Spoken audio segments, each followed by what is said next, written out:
Welcome to News Briefs. Today is Friday, August 1st, 2025. Let's jump right in. Politics first. Sounds good. We can start stateside developments in immigration. Right. USCIS, that's Citizenship and Immigration Services. They put out updated guides for family immigration. Yeah. They did. The aim seems to be, trying to make the process a bit clearer, maybe streamline it for families. Okay. And what else? Well, alongside that, they're also reviewing the procedures around visa availability. Availability. So like how many visas and how fast they get processed. Exactly. It could impact both speed and, well, numbers. Got it. And there was a legal thing too, a court decision. Yes, a judicial note. A temporary block on accelerated deportations for some immigrants who were on parole. Okay, temporary block. What's the background there? What prompted that? It looks like it stems from legal challenges, and they're citing that Supreme Court case, Graf v. DeJoy. Oh, right, the religious accommodation case. Precisely. That ruling made it, well, significantly harder for employers, or here, the government, to deny accommodations unless there's a substantial burden. So it signals, ongoing legal fights over how these policies are actually put into practice. Interesting connection. And I also heard something about hiring. Yes, there's a push to hire more immigration agents. More staff needed. Apparently so. They're even offering salary incentives, likely to manage the caseloads, which seem to be growing. Okay. Let's shift focus now. Moving from domestic policy to the global stage. Conflicts, unfortunately. Yes. And we have to start with Russia and Ukraine. The situation there remains, well, incredibly complicated. Yeah. There was bad news out of Kyiv, wasn't there? Very harsh news. A Russian bombardment. It tragically left dozens dead and many injured. Just terrible. And the fighting in the east, no let-up. Not at all. Take Shasiviyar, for example. The fighting is intense, fierce. It's actually making gains. That's the thing. Reports are really contradictory about who's advancing or who's controlling what. Often happens in that kind of close combat. Right. Still, Ukraine is getting outside help. Oh, absolutely. Significant support continues. Patriot systems arrived from Germany. And the U.S. aid. That went through. It did. The Senate approved a substantial aid package, even though former President Trump had previously called for eliminating it. Shows continued commitment, even if debated. And Ukraine's been active inside Russia, too. Correct. There were reports of attacks, for instance, on a military electronics plant down in Penza. Okay. But diplomatically, any progress? Seems like very little, if any. Yeah. President Trump did issue that ultimatum to Russia. Right, the August 8th deadline. More sanctions if there's no deal, but actual talks. They've failed repeatedly. And unfortunately, that nuclear rhetoric, the sort of veiled threats, that's still lingering. Not good. No.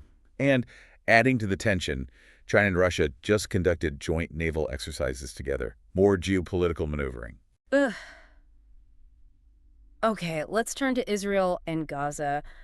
The focus there seems overwhelmingly humanitarian, right? Totally. It's devastating. We're seeing reports of deaths from actual starvation. People dying of hunger. Unbelievable. And attacks are happening even near the distribution points for what little aid is getting through. Just awful. That must be triggering international warnings. It is.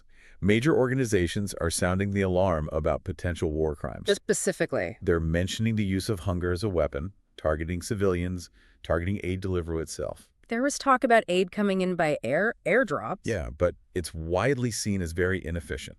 Doesn't deliver nearly enough. So what's the solution? UNRWA, the UN Agency for Palestinian Refugees, they keep insisting, open the land crossings. It's fundamental. That's the only way to get aid in at scale. Makes sense. And is this conflict spilling over regionally? There's concern, yes. Yeah. You hear mentions of a potential 12-day war scenario between Israel and Iran, reflecting those broader, really high tensions in the region. And the diplomacy around finding a resolution, where did that stand? It looks pretty divided.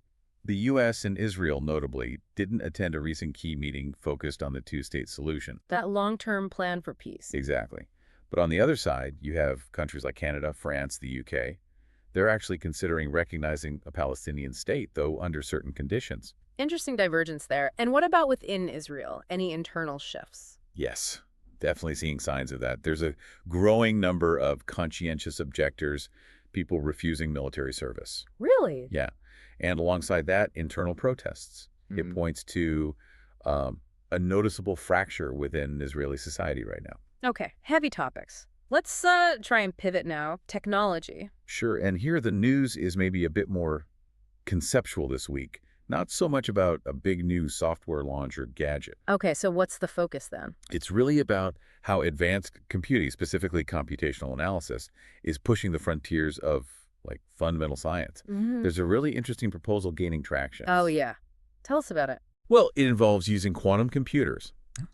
These incredibly powerful new types of computers, and combining them with super precise atomic clocks Okay. For what purpose? to see if Earth's gravity actually affects quantum phenomena, those weird behaviors of particles at the tiniest scales. Wow. Okay. That sounds like something out of science fiction. Does gravity mess with quantum stuff? Huh, it kind of does sound like it.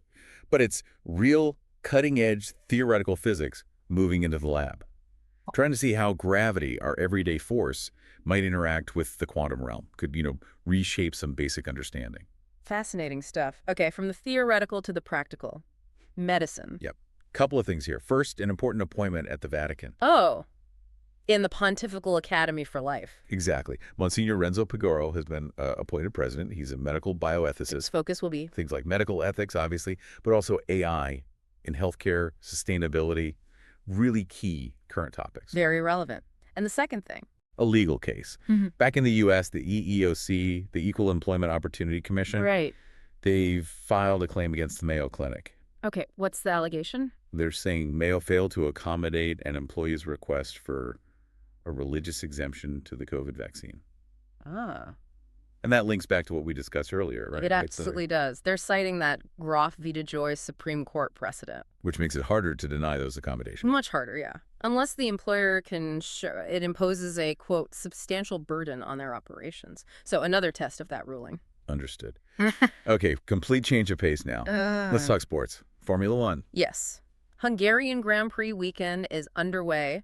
We've had the first 2 free practice sessions, FP1 and FP2. And how's the field looking? Any surprises? Well, McLaren looks very, very strong out of the gate. Lando Norris was fastest overall. Good for them. They've been improving. What about Ferrari? I heard maybe some issues. Yeah, they reported some problems with grip, and maybe more significantly for the Hungaroring, quite a bit of tire degradation on the longer simulation runs. Ooh, that could really hurt them on Sunday. That track eats tires. It really does. Tire management is absolutely critical there, so that's a concern for them. Anything else? Yeah, Fernando Alonso mentioned he's dealing with a bit of a back injury from Aston Martin. We'll have to see if that affects him over the weekend. Right. And the classic Hungarian wild card. Rain. There's about a 60% chance forecast for the race on Sunday. Ah, okay. That always shakes things up in F1. Love a wet race. Definitely keeps it interesting. Also, quickly, UFC tomorrow night. Yep, UFC Fight Night. The main event involves Park. Got it. And any big soccer results yesterday? Finals or anything major? No, actually. Took a look. No major international tournament semis or finals yesterday. The Women's Euro wrapped up last month, for instance. Okay, good to know. So let's round things out with entertainment. Sure. Quick look at the U.S. box office. What's opening this weekend? The big new releases are The Bad Guys 2, the animated sequel, Okay. and maybe more curiously, a reboot of The Naked Gun. No way. Who's in it? Liam Neeson. Liam Neeson in The Naked Gun. Seriously, curious is the word? Huh? It certainly is. Okay. And smaller stuff. Streaming. Yeah, the usual mix of smaller limited releases in theaters and things hitting streaming, like a movie called My Oxford Year is landing on Netflix. Gotcha. So plenty to watch on track or on screen. Definitely a varied panorama this week. All right, that covers the briefs for today. Yep, quite a mix. So until next time.